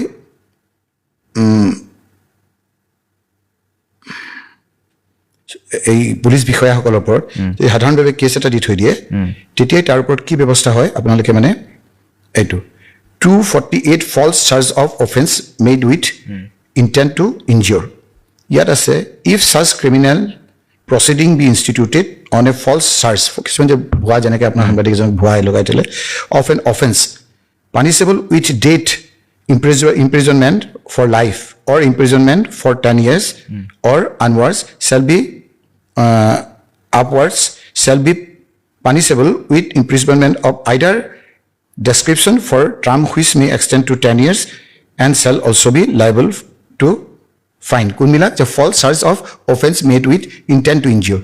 যদি মানুহজনক আপোনাৰ with intent to cause injury to any person instituted or causes to be institute any criminal proceeding against that person or falsely charges any person with having committed an offense. যদি কোনোবা মানুহক তেনেকৈ ফলছ আজিটো লৈ গৈ হিমন্ত বিশ্ব শৰ্মাৰ কথা মতে ধৰি পেলাই লৈ আনিব কিন্তু আপোনাৰ 248 আমাৰ এছে নতুন যিটো বিএনএছ আছে 211 যিটো আপোনাৰ ছেকশ্যন আছে পুৰণা আইপিচি মতে তেখেতৰ যাৱজ্জীৱন কাৰাদণ্ড পদ এইটো হয় তেতিয়া হিমন্ত বিশ্ব শৰ্মাই ক'ব যে মইতো নহয় তেওঁহে কৰিছিল এই যেনেকৈ ধৰি লওক কংগ্ৰেছে বেয়া হৈ গ'ল কংগ্ৰেছৰ বস্তুবিলাক ভাল কংগ্ৰেছৰ পৰা পোৱা সকলো ভাল আৰু বাকী কংগ্ৰেছটো বেয়া তেনেকুৱা কিন্তু লগে লগে কৈ দিব যে অফিচাৰজনে নিজে কৰিছে আমাক কোনো ধৰণৰ অৰ্ডাৰ দিয়া নাই এনেকুৱা হৈছে আপুনি উচ্ছেদক লৈ পেলাই হাইকোৰ্টে বহুত পুলিচ অফিচাৰক জগৰীয়া কৰিছে মানে আমাৰ হাইকোৰ্ট এনেকুৱা হৈছে এতিয়া আমাৰ সময় যেটো অলপ কম হৈ আহিছে অলপ বেলেগ কিছুমান প্ৰশ্ন সুধিবলগীয়া আছে 2026ত কংগ্ৰেছে নিৰ্বাচন খেলিব আপোনালোকৰ মূল তিনিটা ইস্যু কি হ'ব কি ইস্যুলৈ কাষ মানে আপোনালোকে চাওক তেনেকৈ যদি কুইজ হয় তেতিয়া আমি জিকিব নোৱাৰিম ঠাই বিশেষে বেলেগ বেলেগ মানুহৰ অন্তৰত কি আছে আজি আপুনি মাইক্ৰ মেনেজমেণ্ট আপোনাৰ এতিয়া এই সমষ্টি আপুনি ধৰি লোৱা আগতে লাহোৱাল সমষ্টি আছিল লাহোৱাল সমষ্টিটো নাইকিয়া কৰি এতিয়া দুটা নামত সমষ্টিটো কৰিছে সেই সেন্টিমেন্টটো কি শিৱসাগৰত কি দিম বুলি কৈছিল তাত কি অসুবিধা ডিব্ৰুগড়ত কি দিম বুলি কৈছিল তাত কি অসুবিধা বৰাক ভেলীত 15টা সমষ্টিৰ পৰা 13 সমষ্টি কৰিলে তাৰ ৰাস্তা ঘাটৰ কি অৱস্থা আজি বৰাক ভেলীত আপুনি যাব পাৰিব হিমন্ত বিশ্ব শৰ্মা ডাঙৰীয়াক অনুৰোধ কৰিছোঁ গাড়ী দি এপাক যাওকচোন এবাৰ নগাঁও দি এটা ৰাস্তা খুলিছিল সেইফালে দি যাওক গাড়ী দি আমাৰ দিনত হোৱাহেঁতেনতো সেইটো চবতকৈ ডাঙৰ আপোনাৰ ইছ্যু হ'লহেঁতেন শ্বিলঙত দি যাওক গোটেই বৰাক ভেলীখন আজি আমাৰ ব্ৰহ্মপুত্ৰ ভেলীৰ লগত কাট অফ সেইবিলাকে ইছ্যু সেইবিলাকে মানুহৰ অন্তৰৰ কথা কিমান চাকৰি বাকৰি দিলে মানুহক উঠি অহা চামক আজি মই আপোনালোকক দেখিছোঁ উদ্যোগিক ক্ষেত্ৰত পয়া লগা আপোনাৰ বিদ্যুৎ উৎপাদনত বৃদ্ধিৰ হাৰ 5.8% হ্ৰাস 9 মাহৰ সৰ্বনিম্ন দেশৰ উদ্যোগিক উৎপাদন কমি গৈছে উদ্যোগিক উৎপাদন কমি গৈছে এতিয়া মোক দলংখন লাগে নালাগে ইয়াত সেই কথাটো প্ৰথমে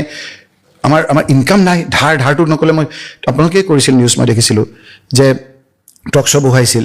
মই কিনাৰতে বহি আছিলোঁ তৰুণ গগৈ ডাঙৰীয়া হতভম্ব হৈ হিমন্ত বিশ্ব শৰ্মা ফাইনেন্স মিনিষ্টাৰ চকুলে চাই আছিল সেই সময়ত চাণক্যৰ উদ্ধৃতি দি কৈছিল যে আমাৰ তৰুণ গগৈ ডাঙৰীয়া অসমখন শেষ কৰি থৈ গ'ল 10,000 কোটি টকা ধাৰ ল'লে এখন ৰাজ্যই এনেকৈ যদি ধাৰ লয় তেতিয়াহ'লে এইটো অমংগলীয়া চিন চাণক্যই কৈছে টক শ্ব' বহিল তৰুণ গগৈ ডাঙৰীয়া হতভম্ব এওঁতো সেই সময়ত গোটেই এডভাইজাৰ আছিল মোৰ সকলোৱে ভাবিছিল যে এওঁ তাত কিবা যাদু আছে এওঁ ধাৰ নলয় সেই একেজন মানুহে এতিয়া 1,50,000 কোটি টকা ধাৰ লৈ পেলাই বিভিন্ন ধৰণৰ যুক্তি দিয়ে এতিয়াও শুনিলোঁ যে অহাকালি আকৌ 900 কোটি টকা ধাৰ ল'ব এনেকৈ ধাৰ লৈতো আপোনাৰ শ্ৰীলংকাৰ অৱস্থা কি হৈছিল দেখিছিল 1 লিটাৰ গাখীৰৰ দাম 5,000 টকা হৈছিলগৈ তাৰপিছত ৰাইজ গৈ পেলাই ৰাষ্ট্ৰপতি ঘৰত সোমাবলগীয়া হৈছিল সাধাৰণ ৰাইজ গ্ৰাউণ্ড ৰিয়েলিটিটো খুব বেলেগ আজি আপোনাৰ দলংবিলাক বনাইছে আমাৰ ফ্লাইঅভাৰ ওচৰৰ দোকানখিনি আপোনাৰ কোনো মিয়া নহয় সেইখিনি আপোনাৰ আমাৰ ইয়াৰ থলুৱা অসমীয়া মানুহ তাৰ ঘৰখিনি কেনেকৈ চলিছে 1 বছৰ 2 বছৰ লাগি গৈছে ল'ৰা ছোৱালী পঢ়াইছে গোটেই দোকানবিলাক আপোনাৰ নচলা হৈ গৈছে ক'ৰবাত 2,000 টকা বিক্ৰী হয় আজি 200 টকা বিক্ৰী নহয় অহা যোৱা কৰিব নোৱাৰা এটা অৱস্থা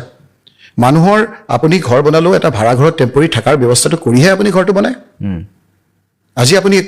এইফালে দি আহিছে আপুনি চাব যাওঁতে আকৌ বন্ধ কৰি থৈ দিব ইচ্ছামত হাইকোৰ্টখন তেওঁক লাগে তাত লৈ যাব লাগে তাত লৈ যাব বিচাৰিছে উকিলবিলাকে বিচৰা নাই উকিলৰ মাজত ভাগ কৰি পেলাইছে কোনখিনি মানুহক তেওঁ নিষ্ঠাৰে ভালকৈ থাকিব দিছে মোক কওকচোন আজি এইটো এটা মানে আপোনাৰ মানুহ থাকে তেনেকুৱা আৰু এইটো আমি বোধহয় 26ৰ পিছত এই বিষয়ে চৰ্চা হ'ব আমি পাতো ন এতিয়া বহুত আপোনাৰ এনেধৰণৰ অত্যাচাৰী শাসকৰ কথা নাপাতো জানো একো আপোনাৰ তেতিয়া পাতা হ'ব আৰু যেতিয়া পাতিব নহয় আমাৰ ঘৰৰ বিজেপিৰ মানুহখিনি ষ্টেপল মাৰি দিব যাতে আৰু কথাটো কোনো নাজানে আৰু বুৰঞ্জী পাতত তেওঁ তথ্যটো লুকুৱাই ৰাখিব। গতিকে 26 আপোনালোক সাজু হৈছে এইধৰণে। গৌৰৱ গগৈক প্ৰেচিডেণ্টৰ দায়িত্ব দিয়া হ'ল এতিয়া APCCৰ। গতিকে গৌৰৱ গগৈৰ নেতৃত্বত আপুনি কিমান দূৰ বিচাৰে? মুখ্যমন্ত্ৰীগৰাকী 10 ছেপ্টেম্বৰৰ কথা কৈ আছে, ফাইলটোৰ কথা আপুনি ইতিমধ্যে জানে, পাকিস্তান সংযোগৰ কথা কৈ আছে, পত্নী আৰু সন্তানৰ নাগৰিকত্ব ব্ৰিটিছ হোৱাটোক লৈ সমালোচনা কৰিছে যে দায়বদ্ধ নহয় দেশৰ প্ৰতি। এই বিষয়বোৰ হয়তো তেওঁলোকে ইছ্যু কৰিব যেনেকুৱা এটা ইংগিত পোৱা গৈছে। গতিকে মোৰ মতে ইছ্যু নকৰে, তেওঁলোকে ক'লে এতিয়া আইনে যি কৰে কৰিব, মোৰ কৰিবলগীয়া একো নাই, সেইটো ক'লে নহয় এতিয়া। কিন্তু 10 ছেপ্টেম্বৰত কিবা এটা উলিয়াই 10 ছেপ্টেম্বৰত তেওঁৰ ডেট আছিলে। এতিয়া তেওঁ দিল্লীত যেতিয়া দেখিলে 10 ছেপ্টেম্বৰত তেওঁৰ এই পাপৰ ভাগ কোনো নলয়, তেতিয়া বোধহয় এইকেইটা দিন থাকিব আৰু এইকেইটা দিন বিভিন্ন ধৰণৰ কাম কৰিব। বিভিন্ন শেষ আপুনি এতিয়া পানীত পৰা মানুহ এটাই যেতিয়া আপোনাৰ এখন খেৰৰ কোটাত ধৰি পেলাই বাচিব বিচাৰে, তো বিভিন্ন ধৰণৰ কৰিব, মানুহক অস্থিৰ কৰি পেলাব। কি কৰে আপুনি নাজানে। এতিয়াও যদি তেওঁ যদি অকণমান ভালকৈ কামবিলাক কৰে, মানুহবিলাকে অলপ উন্নয়নটো দেখিব। নহ'লেতো আপোনাৰ যিবিলাক কথা বতৰা চলি আছে এইবিলাকতো ইছ্যু গোটেইকেইটা ইয়াত কেনেকৈ ক'ব, ভাবিব নোৱাৰা আপোনাৰ তেনেকুৱা মানুহৰ মনত ইছ্যু। বিভিন্ন মনত মানুহৰ বিভিন্ন ক্ষোভ, সমষ্টি ৱাইজ ক্ষোভ, চুবুৰী ৱাইজ ক্ষোভ, নিজৰ ল'ৰা নিজৰ মদাহী হৈ গৈছে, ড্ৰাগছ খাইছে, সেই কথা বতৰাবিলাক মানুহৰ যাৰ হৈছে, আপোনাৰ মোৰ হৈ যদি হৈছে, মই লুকুৱাই ৰাখিম নহয়। কিন্তু মইতো বিচাৰিম যে অলপ আমি ভালকৈ থাকোঁ, তাৰ কাৰণে এটা পৰিৱৰ্তনৰ দৰকাৰ। গোটেই মানুহখিনি আজি অস্থিৰ হৈছে। আৰু এটা কথা কয়, আপোনালোকে বোধহয় শেষ কৰিব মোৰে, এই যে মিয়া অসমীয়া কৰি আছে, তেওঁ যে কৈ আছে মোকে দিব, হাৰিয়ানাত কিন্তু 98% হিন্দু মানুহ, চৰি হিমাচল প্ৰদেশত 98% হিন্দু মানুহ। যেতিয়া ভাবে যে চেঞ্জ লাগে, মানুহৰ পৰিৱৰ্তন হয়, তেতিয়া এই খুচুৰা কথাবিলাকে আপোনাৰ গুৰুত্ব নিদিয়ে। অসমৰ মানুহ, আমাৰ শংকৰ ৰাজানৰ দেশৰ মানুহ, আমি এই কথা বতৰাবিলাক ইমান গুৰুত্ব নিদিওঁ, মূল্যবোধৰ ৰাজনীতি কৰিব। কৰ্ণাটকতো 84% হিন্দু, 84% হিন্দু কৰ্ণাটকত, কিন্তু তাৰ ৰিজাল্টটো পাইছে। গতিকে ধৰ্মৰ ভিত্তিত ৰাজনীতি দীঘলীয়াকৈ নাথাকে, দীঘলীয়াকৈ কেতিয়াও নাথাকে। আপোনাৰ ঘৰতে নাথাকে, আপোনাৰ ঘৰতো নাথাকে, আমাৰ সেইটো পৰিৱেশে নহয়। সেইটো ক'ৰবাত তেনেকুৱা ধৰণৰ হয়, ইয়াত এইবিলাক নহয়। কিন্তু বিজেপিৰ যিটো ধনবল আৰু বাহুবল, সেইটোক আপোনালোকে উফৰাব পাৰিবনে? ধনবল, আপুনি পইচালৈ ভোট দিব, ধনটো ল'ব, ধনটো ল'বতো নোৱাৰিম। ধনবল যদি হ'লহেঁতেন তেতিয়াহ'লেতো টাটা বিৰলাহে প্ৰধানমন্ত্ৰী হ'লহেঁতেন। আমাৰ মনমোহন সিং কেনেকৈ হৈ গ'ল? বাহুবল হ'লে দাৰা সিংহে প্ৰধানমন্ত্ৰী হ'লহেঁতেন, খোজকাঢ়িব ধৰকবৰকে খোজকাঢ়ি ডক্টৰ মনমোহন সিং কেনেকৈ হ'লহেঁতেন? এইবিলাক মুখৰোচক কথা। যেতিয়া মানুহৰ মনত কাৰোবাৰ প্ৰতি ব্ৰিটিছনা আহে, তেতিয়া মানুহে ভাবে যে মই নিষ্ঠা সততাৰে শান্তিৰে থাকোঁ ল'ৰা ছোৱালীকেইটাক লৈ, তেতিয়া মানুহে সিদ্ধান্ত লয়। আৰু সেই সিদ্ধান্ত ল'বলৈ সময়লৈ অপেক্ষা কৰে। সেইকাৰণে কয় সময় বৰ নিষ্ঠুৰ, ইয়ে সময় হে, মহাভাৰতত কৈছিল, সময়লৈ অপেক্ষা কৰক। ধন্যবাদ। গৌৰৱ গগৈ সভাপতি হ'ল। গৌৰৱ গগৈ কিন্তু ৰাজ্যৰ ৰাজনীতিত নতুন, বিপৰীতে আপোনালোক জ্যেষ্ঠ, দীৰ্ঘদিন ধৰি ৰাজ্যৰ ৰাজনীতিত অভিজ্ঞ। গতিকে টিম গৌৰৱ গগৈয়ে আপোনালোকৰ লগত কি ধৰণে একেলগে আগবাঢ়ি যাব বুলি বিশ্বাস কৰে? কি ক'লে গৌৰৱ গগৈ? গৌৰৱ গগৈ যিহেতু ৰাজ্যৰ ৰাজনীতিত কিছু নতুন তুলনামূলকভাৱে, আপোনালোকে নতুনটোৱে দেখোন যোৰহাটত খেল দেখুৱাই দিলে। কিন্তু বিধানসভা সমষ্টি আপোনালোকতো যথেষ্ট অভিজ্ঞ। কি লগোৱা নাই গৌৰৱ গগৈৰ বিৰুদ্ধে? সাধাৰণ আপোনাৰ আমাৰ বুথ চেণ্টাৰৰ টকাটো লিগেলি যিটো খৰচ কৰিব লাগে, সেই পইচাটো নিতৌ গৌৰৱ গগৈক বাধা দিলে। মানুহৰ মনত খুব হ'ল। আৰু কেইজনমান আছে নহয় আপোনাৰ এই মন্ত্ৰী তন্ত্ৰী, সেইবিলাক অলপ ঘূৰি দিলে আমি জিকি যাম। আমি সেইটো বিলাক আপোনালোক চব যদি কেনেকৈ কওঁ, আমাৰতো ষ্ট্ৰেটেজি আছে। আজি গৌৰৱ গগৈ ডাঙৰীয়া মোৰ মতেৰে ইমান লাখ ভোটত নিজিকিলেহেঁতেন যদি কেইজনমানে গৈ তাত দমবালি নামাৰিলেহেঁতেন। মানুহে বেয়া পায় নহয় চবতে। তেওঁলোকক দেখাৰ লগে লগে ইয়াকহে হেঁকা দিবৰ কাৰণে ভোট মাৰি আছে। কিছুমানত বোলে আপোনাৰ টি গাৰ্ডেন এৰিয়াত আপোনাৰ লেতেৰা হৈ গৈছে হাতখন, একে মাৰি আছে তেওঁলোকৰ মুখবিলাক দেখি। এইবাৰতো তেওঁলোক যাব, মুখবিলাক নেদেখিব জানো? গতিকে সেইবিলাকে আমাৰ ভোটৰ অস্ত্ৰ। তেওঁলোকে গৈ পেলাই আমাক ভোট দিয়াব। এটা সময়ততো সেই টিমটো হয়তো আপুনিও আছিল, একেলগে আছিলে, যেতিয়া হিমন্ত বিশ্ব শৰ্মা আপুনি অসমৰ বন্ধু। আমি তেতিয়া মাজে মাজে কয়ে সংবাদ মাধ্যম যে বন্ধু যেতিয়া শত্ৰু হয় তেতিয়া হয়তো ৰকিবুল হাছান আৰু হিমন্ত বিশ্ব শৰ্মা যিটো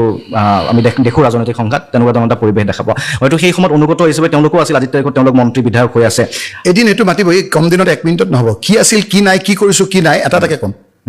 হয়, সেইটো বাৰু দীঘলীয়া সময়ৰ প্ৰয়োজন। থোৰতে ক'লে আধাখনীয়া হৈ থাকিব। কাৰণ আপোনাৰ ৰাজনীতি আৰম্ভ কি কৰিছোঁ, তেওঁলোকে কি কৰিছে, কেনেকৈ বেয়া কাম কৰিব লগা হয় বুলি সিদিনা মন্ত্ৰী এজনে কৈছিলে। সঁচাকৈ কংগ্ৰেছত বেয়া কাম কৰিব লগা হৈছে নেকি? এইবিলাক এতিয়া যিবিলাক কৰিছে সেইবিলাক, মই যিবিলাক নাম ল'ব খোজা নাই, সেইবিলাক কোনজনে কৈছে এইবিলাক নেকি? সেইবিলাকো পাতিম। পানীৰ কথা পাতিম, ক'ত কেনেকৈ কি কৰিছিল সেইবিলাকো কথা পাতিম। এই কি কয় পানীৰটো কি আছিলে, এই ঘৰে ঘৰে যে পানী দিয়ে যে, সেইটো কথাও পাতিম। এইখিনিকে দি থওক, মানুহে পিছলৈ মোক মাতিলে অলপ চলিব কথাখিনি। তথ্যভিত্তিক কথা ক'ম। আমি শেষ এটা প্ৰশ্ন কৰোঁ, বেছি দীঘলীয়া নকৰোঁ আৰু কংগ্ৰেছ কৰ্মীসকলো অলপ উৎসাহিত হ'ব লাগে ৰকিবুল হুছেইন যিহেতু আমাৰ মাজলৈ আহিছে 2026 মানে কিমান আপোনালোক আত্মবিশ্বাসী মোৰ মতে আপোনালোকে যদি কাটকুট নকৰাকৈ দেখায় আমাৰ আনকাত এতিয়া বিজেপিৰ কিছুমানেও এইটো কথা ভাল পাব মোৰ কথাখিনি আজিকালি অলপ মই সাহস কৰিছোঁ বুলি সাহসৰ অভাৱ যাকে তেওঁলোকে বিভিন্ন ধৰণৰ বিশেষণীয় গালি পাৰে নহ'লে কেছ মামলা লগায়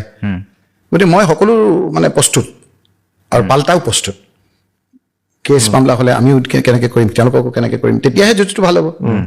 হয় নহয় তেওঁলোকে কি কৰি আহিছিল আমি কি কৰিছিলোঁ মই তেনেকুৱা আমাৰ সকলোতকৈ মোৰ যিটো বেয়া কাম মই ভাবোঁ মই জীৱনত কৰা তাৰ সকলোতকৈ ভাল কামটোতকৈ মোৰ শ্ৰেয় 26ত আপুনি বিধানসভা নিৰ্বাচনত অৱতীৰ্ণ হ'ব নেকি সামগ্ৰী সমষ্টিৰ পৰা আকৌ সামগ্ৰীবাসী আপোনাক পাব নে আপোনাৰ পুত্ৰক পাব আপুনি যদি আমাৰ অল ইণ্ডিয়া কংগ্ৰেছ কমিটিৰ সভাপতি মাল্লিকাৰ্জুন খাৰ্গে ডাঙৰীয়া আমাৰ ৰাহুল গান্ধী ডাঙৰীয়াৰ লগত কথা পাতে তেওঁলোকেও এইটো উত্তৰ নিদিয়ে এটা ডেমক্ৰেটিক দল আমাৰ মই এবাৰ অন ৰেকৰ্ড কৈছিলোঁ মইতো তাত উঠিব বিচৰা নাই মানে মইতো ধুবুৰী উঠিব বিচৰা নাই মই অফিচিয়েলি কৈছিলোঁ কিয় এক সমীক্ষাত দেখা গ'ল যে মই গ'লে তাত কংগ্ৰেছ দলটো আমি ভাল ফল পাম মোক নিৰ্দেশ দিয়া হৈছে মই উঠিছোঁ মই এজন হুকুমৰ গোলাম আৰু মই কংগ্ৰেছ দলত আছোঁ কংগ্ৰেছ দলত থকা সদায় নিষ্ঠাৰে কাম কৰিছোঁ মোক যদি নিৰ্দেশ দিয়ে যে তুমি এবাৰ আৰু আমি দেখিছোঁ যে পঞ্চায়তৰ সভাপতি হ'ব লাগে মই সেইধৰণে ছাৰ্ভিচটো দিম মোৰ ইমান এইবিলাক পোৱা লোৱাৰ কথালৈ একো নাই এতিয়াতো মই আৰু পোৱা লোৱাৰ কথা নাই নতুন চামক আমি চান্স দিব লাগে এইবাৰ মই জোৰকৈ ক'ম যে আমাৰ ইউথ কংগ্ৰেছৰ ল'ৰাবিলাকক চান্স দিয়ক আমাৰ মহিলা কংগ্ৰেছক আমাৰ চান্স দিয়ক আমাৰ সেৱা দল আছে তেওঁলোকক চান্স দিয়ক আমাৰ NS ৰায় কুমাৰ বয়স হৈছে ল'ৰা সেই তাক চান্স দিয়ক কোনোবা একেবাৰে গাঁৱত থকা ল'ৰা আমাৰ এই এইটো বহুতে বেয়া পাব গুৱাহাটীৰ ৰাজীৱ ভৱনটোত দপদপাই থকাতকৈ মোৰ এই গাঁৱৰ মানুহৰ মাজত দপদপাই থাকি ৰাইজৰ মাজত কাৰোবাক হস্পিটেল লৈ গৈছে সেইকেইটা মানুহক গুৰুত্ব দিয়ক 40% আমাৰ 50 বছৰ তলৰ ল'ৰা ছোৱালীক আমি উঠাব লাগিব তেতিয়াহে নহ'লে কি আমি এই AGP নিচিনা শিকিম নেকি আমি দৰকাৰ হ'লে ৰকিবুল হুছেইনো সলনি হ'ব লাগে মই আপোনাক অফিচিয়েলি কৈ আছোঁ ৰকিবুল হুছেইনৰ কথা ওলালে মাজে মাজে ওলায় মই বানবৰ প্ৰস্তুত কিন্তু উঠি অহা চামক আমি যদি নিদিওঁ তেতিয়াহ'লে কি হ'ব তেওঁলোকে গেপ বিচাৰি গুচি ফুৰিব উপযুক্ত চাব লাগিব সেইবুলি মোক তেল মাৰা মানুহজনকে দিব লাগে সেইটো নহয় ৰাজীৱ ভৱনত দপদপাই থকা মানুহটোকে ইয়াতো দিব লাগিব ইয়াত দপদপাই থকা মানুহকেইটা নহয় টিভি শ্ব'ত ভাল কথা কয় লগত এনেকুৱা হ'ব লাগিব টিভি শ্ব'ত কথা কৈ ৰাতি ৰাতি নিজৰ সমষ্টিলৈ গুচি যাব লাগিব আপোনালোকে তাক বিচাৰি ঘূৰি আহিব লাগিব মাটিত থাকিব লাগিব তেতিয়াহে এই আকালৰ দিনত আমাৰ যে ইউথ কংগ্ৰেছৰ পতাকাখন ধৰি আজি আপোনাৰ হিমন্ত বিশ্ব শৰ্মাই ধৰি লৈ যায় পুলিচৰ অত্যাচাৰ কৰে সেই ল'ৰাবিলাকক আমি গুৰুত্ব নিদিম নেকি সেইবিলাককে আমি নতুন নতুন ফেচ পাব আৰু শুদ্ধ কৰি একেবাৰে বিশুদ্ধতাৰে আনিবলৈ আমি চেষ্টা কৰিম অল কাষ্ট কমিউনিটিৰ ৰিফ্লেকশ্যন হ'ব লাগিব 6 জনগোষ্ঠীৰ ৰিফ্লেকশ্যনটো আমি ইয়াত কৰিব লাগিব মহিলাৰ ৰিপ্ৰেজেণ্টেটিভ যদিও তেওঁলোকে আইনত কৰা নাই আমিহে 50% মহিলাৰ ৰিজাৰ্ভেশ্যন কৰিছোঁ তেওঁলোকে কৰা নাই নে তেওঁলোকে আপত্তি কৰিছিল আমি মহিলাৰ উপযুক্ত প্ৰতিনিধিত্ব পাব লাগিব যুৱকৰ প্ৰতিনিধিত্ব পাব লাগিব নিষ্ঠাবান কংগ্ৰেছ কৰ্মীক পাব লাগিব লগতে মোৰ মতেৰে দেই এইটো কি হয় নাজানো লগতে সমাজত লাগি থকা ব্যক্তিসকলৰো কিছু আমি চিনাক্ত কৰিব লাগিব যে এই লোকসকল আহিলে সামগ্ৰিকভাৱে ৰাজ্যখনৰ লাভ হ'ব তেওঁলোকে ৰাজনৈতিকভাৱে কেতিয়াবা MLA মন্ত্ৰী হোৱাৰ কথা ভাবা নাই তেওঁলোককো আমি নিব লাগিব মনমোহন সিঙক কেনেকৈ আনিলে হয় ডক্টৰ মনমোহন সিং যদি আপোনাৰ বেংকত বহি থকা অৱস্থাত তেওঁ ফাইনেন্স মিনিষ্টাৰ হিচাপে চিলেক্ট কৰি আনিছে সেই কথাবিলাক ইণ্টেলেকচুৱেলি আজিকালি AI যুগ আৰ্টিফিচিয়েল ইণ্টেলিজেন্সৰ যুগ মই ভাবি থকা কথাবিলাক অলপ পিছত আপোনাৰ নিজৰ মোবাইলতে আহি যায় সেইবিলাক পঢ়িব চলিব লাগিব পঢ়া শুনা কৰিব লাগিব গতিকে টিকট প্ৰদান আমি যদি পঢ়া শুনা নকৰোঁ মই যদি মোক আউটডেটেডটো এই অমুক চতুৱা সেইবিলাকত মোক ফেব্ৰুৱাৰী পাতাকবিলাকক দিব নালাগে মই কাষ্ট কমিউনিটিৰ লগত মিলা প্ৰীতিৰে থাকি ৰাজ্যখনক আগবঢ়াই লৈ যাবলৈ কি আছে আমাৰ আজিকালি আপোনালোকে কথা পাতক এনেকুৱা ল'ৰা ছোৱালীও আছে যে ৰাজ্যখনৰ কি ধৰণে আমি গোটেইখিনি মানুহক উন্নতি কৰিম সেই ধৰণৰ কিছুমান আপোনাৰ পাৱাৰ পইণ্ট প্ৰেজেণ্টেশ্যন দি আপোনাক কনভিন্স কৰিব যে আপোনাৰ চৰকাৰ আহিলে এইখিনি কাম আপোনালোকে কৰক কিতাপ পঢ়িলে আপোনালোকে দেখিব সেইবিলাক হৈছিল আমাৰ যেতিয়া BTC ইয়াৰ পৰা গুচি গৈছিল এতিয়া ভাল কথা অলপ মনত পৰিছে এটা বেজী আমি ইয়াত তৈয়াৰ কৰিব পৰা নাছিলোঁ আজি উৰাজাহাজৰ তৈয়াৰ কৰাৰ কথা ভাবিছে কৰিছে আৰু সেই জৱাহৰলাল নেহৰুৰ কথা আমি আজি বেয়াকৈ কওঁ কেনেকৈ থৈ গৈছিল দেশখনক কেনেকৈ আপোনাৰ কুটিৰ শিল্পৰ পৰা আৰম্ভ কৰি মিক্স ইকনমিৰ পৰা আৰম্ভ কৰি কেনেকৈ আপোনাৰ উদ্যোগিক ক্ষেত্ৰত আগবঢ়াই লৈ গৈছিল সেই কথা বতৰাবিলাক আমাৰ কোনে পাতিব সেইবিলাক কেতিয়া পাতিম আমি ক'ত পাতিম এইবিলাক মোক যদি অমুক কৰে তুমি অমুক ছটিয়াই দিবা সেইবিলাকতো মুখ্যমন্ত্ৰীয়ে কয় নে কওকচোন মুখ্যমন্ত্ৰী ভাষ্য হ'ব পাৰে নে আপোনাৰ এটা প্ৰশ্ন আচলতে সুধিমকৈ আছোঁ মাজে সময় ওলাই থাকে ৰকিবুল হুছেইনো কেতিয়াবা বিজেপিলৈ আহিব আজি যদি হুছেইন নহয় গগৈ কলিতা শইকীয়া হ'লহেঁতেন তেতিয়া ইমান দিনে ৰকিবুল হুছেইন বিজেপিত থাকিলেহেঁতেন আপুনি আপোনাক পাহৰি যায়, বেয়া নাপাব। আপুনি মোক আগতো ইণ্টাৰভিউত এই দুটা কুৱেশ্যন সুধিছে, এটা মোৰ তেওঁৰ লগত সম্বন্ধ আৰু এইটো কথা সুধিছিল। মই তেতিয়া আপোনাকে কৈছিলোঁ খুবকৈ চলিছিল। আমি সৰুতে শুনো যে গৰু গছত নুঠে। মই কৈছোঁ যদি গৰু গছত উঠে তেতিয়া এইবিলাক কথা ওলাব। এইটো কোনো বিশ্বাস নকৰা অমূলক কথা এটা, এইটো কোনো চৰ্চিত বিষয়ে নহয়। আজি মোক মাতি আনিছে, অকণমান এইটোবিলাক কাটি দিব আপোনালোকে, ভাল ভাল কথাবিলাক দিব। যিখন ৰাজ্যখনৰ সামগ্ৰিকভাৱে আপোনালোকৰ চেনেলটো চালে ভাবে যে নহয় আমি এইটো চেনেলটো চালে অকণমান ৰাজ্যৰ সকলো মিলিজুলি আমাৰ ঘৰবিলাকৰ লাভ হ'ব। নিজক ফাঁকি দি আৰু আমি কিমান চলিম? ক্ষমতা আজি আছে কালি নাই। আমি হিমন্ত বিশ্ব শৰ্মা ডাঙৰীয়া আমাৰ নিচিনা অপজিশ্যন কৰকচোন, 10 বছৰ অপজিশ্যনত থাকক চাওঁ। মোৰ নিচিনা ৰাস্তাত মাৰি পেলাব খোজাৰ পৰা আকৌ থিয় হৈ পেলাই মেৰুদণ্ড পোন কৰি দৌৰিবলৈ শিকক। ইয়াত সাংঘাতিক পৰিৱৰ্তন হয় মানসিকভাৱে, নহয় জানো? আপুনি 10 বছৰ ধৰি যিটো এটা পৰিৱেশত আছিল, চৰকাৰত আছিল, শাসন কৰিছিলে, শাসন বুলিয়ে কৈছোঁ বাৰু, শব্দটো প্ৰযোজ্য নহ'লেও, তাৰ পাছত অপজিশ্যনত অহাৰ পাছত আপুনি ক'লে অপজিশ্যনত অহাৰ পাছত পাৰ্থক্যটো মানসিকভাৱে কি ধৰণে হয়? সেইটো লাগে ৰিফৰ্ম। আজি আপোনালোকে চাওক, মই আপোনাৰ কি হ'ল আপোনালোকে তেতিয়াও কৈছিলোঁ, আপোনালোকে চাই কি ক'ব এতিয়া বঢ়িয়া কথা ওলাইছে, সেইখিনি দিলে মানুহে চাব। মই যেতিয়া মন্ত্ৰী আছিলোঁ, ক্ষমতাত আছিলোঁ, মই কিছুমান অভ্যাস এৰা নাছিলোঁ। মই সৰুতে গৈয়ে নগাঁৱত আমাৰ ঋতুস্মিনে কিছুমান ক্ষেত্ৰত জানে, গৈ পেলাই মই চানালৰ পৰা এনেকৈ ওলাই পেলাই খাওঁ। মই মন্ত্ৰী যেতিয়া হ'লো খোজকাঢ়ি গৈ থাকোঁতে এই চানা বেচা মানুহটো এনেকৈ বৈয়ামৰ খাপক উঠিয়াই দিছে। মোক কৈছে কিয় হোৱা আজ ভুল গেয়া, কি মৰম। তেতিয়া মই তাৰপৰা বুট দুটামান লৈ পেলাই মই খাইছোঁ। মই যেতিয়া আপাৰ আছামলৈ যাওঁ, মোৰ মাৰ ঘৰ শিৱসাগৰত, তেতিয়া মই গোপাল কৃষ্ণ মিঠাই দোকান বুলি এখনত পুৰি খাওঁ। এতিয়া বহুতক শিকাই দিলোঁ, এতিয়া তেওঁলোকে মাক বাপেক হৈ গৈছে, মোৰ পৰাই শিকিছে। তাত পুৰি নাখালে মই মানে আপোনাৰ নাযাওঁৱেই। মই সেইখিনি ওচৰলৈ গ'লে পুৰি, বোকাঘাটৰ পুৰি পেৰা এতিয়াও মই খাওঁ। এতিয়াও আপোনাৰ কি ক'ব, এইবিলাক নখাওঁ আৰু। বহুতে শিকাইছোঁ মই, খেলত প্ৰেচিডেণ্ট কৰিছোঁ, কাৰোবাক ছেক্ৰেটাৰী কৰিছোঁ। মই খাওঁতে দৰৱ হয় বুলি খাইছোঁ, ঔষধ বুলি, পেটত গৈ বিষ হৈ গ'ল, মই কি কৰিম কওক, উপায়টো নাই আৰু। গতিকে মোৰ সেই ধৰণৰ এটা অভ্যাস তেতিয়াৰ পৰাই আছিল। গতিকে ক্ষমতাটো মোৰ মূৰত উঠা নাছিল। মই জীৱনত ৰঙা লাইট লগাই নাপালোঁ। মই দেখোন আমি ডেকা বয়সতে মন্ত্ৰী হৈছিলোঁ, কৈছে তেওঁ লগোৱা নাছিল দেই। মই ক'লোঁ যে মই ৰঙা লাইট নলগাওঁ, তেওঁ ক'লে আমিও নলগাওঁ। ক্ষমতা উঠা নাই মোৰ মূৰত, মই এনেকৈয়ে ঘূৰি ফুৰিছিলোঁ। আৰু সেইকাৰণে ক্ষমতা যোৱাৰ পিছতো মই এডজাষ্ট হৈ ঘূৰি ফুৰিব পাৰিছিলোঁ। আজি মোৰ এস্কৰ্টখন কাটি দিলে, নিয়মমতে মোক দিব লাগে। মোক যি ধৰণৰ আপোনাৰ 4বাৰকৈ মোক মাৰিবৰ কাৰণে এটেক হ'ল, 4বাৰকৈ মোৰ ঘৰ এটেক হ'ল। মোক যেতিয়া হেৰি কৰিলে, মই স্পীকাৰক লিখোঁতে স্পীকাৰে হোম মিনিষ্ট্ৰীক লিখিলে। হোম মিনিষ্ট্ৰীয়ে মই দেখুওৱা নাই, অৰ্ডাৰ দিছে ইয়াত দিবৰ কাৰণে, তেওঁৰ নিদিয়ে। মই কোৰ্টত গ'লে মোক অৰ্ডাৰ দি দিব, মাৰি পেলাব লাগিলে, ভয় খুৱাব মানে মোক। পুলিচ নাই, কাৰোবাক কৈ দিব লদিয়াবি, কাৰোবাক বোকা মাৰিবি, কাৰোবাক কয় যে চুৰি তুৰি দেখাবি, মাৰিব। লাইফ ৰিক্স আছে, মই জানো লাইফ ৰিক্স আছে, কিন্তু কৰিবতো লাগিব কিছু। ইন্দিৰা গান্ধীৰ লাষ্ট কেছেটটো আপোনালোকে চাই নহয়, যে তেওঁ জানিছিল তেওঁ মৰিব বুলি। উৰিষ্যাৰ যে কি আপুনি চাবচোন, তাত অসমীয়াত মই ভাষণি কৰি দিছোঁ, মোৰ তেতিয়া খুব পঢ়ি মোক সেইটো মই অভিভূত হৈছিলোঁ যে জীৱন মৰণলৈ মই ভক্ষেপ নকৰোঁ। দেশ হোৱাৰ কামত ব্ৰতি থকা অৱস্থাত মোৰ যদি কেতিয়াবা জীৱনত মৃত্যু হয়, মোৰ শেষটো বা তেজে দেশখনৰ ধৰ্ম নিৰপেক্ষতা, গণতন্ত্ৰ, সাৰ্বভৌমত্ব শক্তিশালী কৰিব। মই দীঘলীয়া জীৱন জীয়াই থাকিলোঁ,